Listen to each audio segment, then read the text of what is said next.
Bonsoir à tous. La tendance à la hausse se poursuit en Ontario. La province a franchi aujourd'hui la barre des 400 nouveaux cas de COVID-19, 423 exactement. C'est la plus forte augmentation, ça, depuis la mi-juin.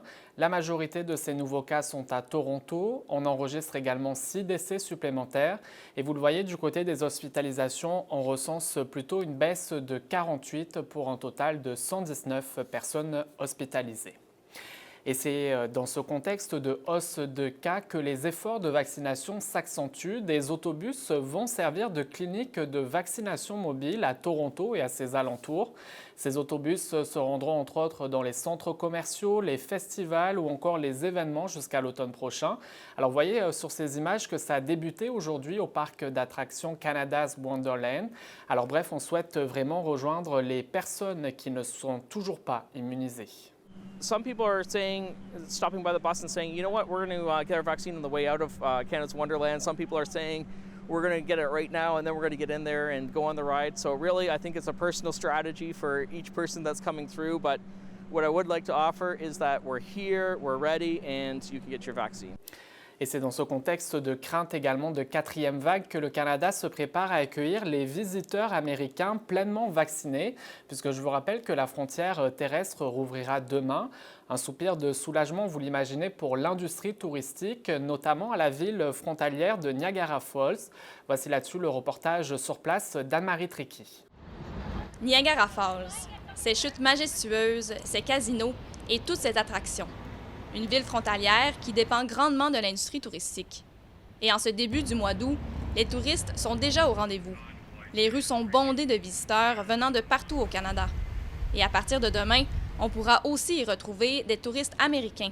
Well, in Niagara Falls, tourism's right up there with oxygen in terms of importance. À partir de minuit lundi, tous les Américains pleinement vaccinés pourront entrer au Canada sans faire de quarantaine et pourront donc traverser le pont frontalier.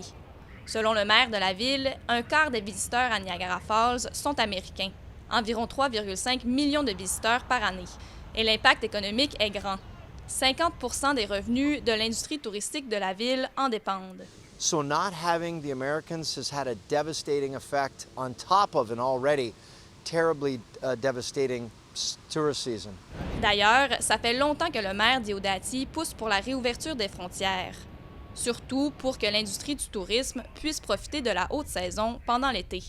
Mais malgré tout, les commerçants sont heureux et ont hâte d'accueillir les touristes américains. It feels incredible. It feels like, as a business owner here who's been shut down for 9 months, it feels like somebody is breathing new life into this business. Elle dit qu'en tant que propriétaire d'une petite entreprise, l'ouverture de la frontière donne une nouvelle vie à son café.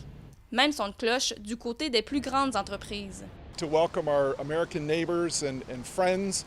They're important to the Ontario community. Les touristes américains sont nos voisins et nos amis. Ils font partie de la plus grande communauté ontarienne et bien sûr de Niagara Falls.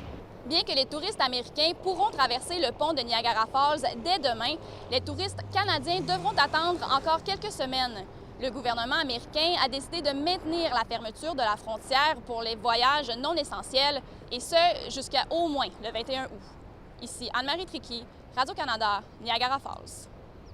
Et on a appris aujourd'hui le décès de l'ancien premier ministre ontarien Bill Davis à l'âge de 92 ans. Selon sa famille, il s'est éteint de cause naturelle dans sa ville natale de Brampton. Bill Davis a dirigé la province durant 14 ans, soit de 1971 à 1985, sous la bannière des progressistes conservateurs. Sa disparition a suscité de nombreuses réactions. Les drapeaux de la province seront d'ailleurs en berne en guise d'hommage. Et une fusillade est survenue ce matin au centre-ville de Toronto, plus précisément près des rues Spadina et Oxford, dans le quartier chinois. 4 personnes ont été atteintes par balles, dont 2 qui ont succombé à leurs blessures. La police a ouvert une enquête.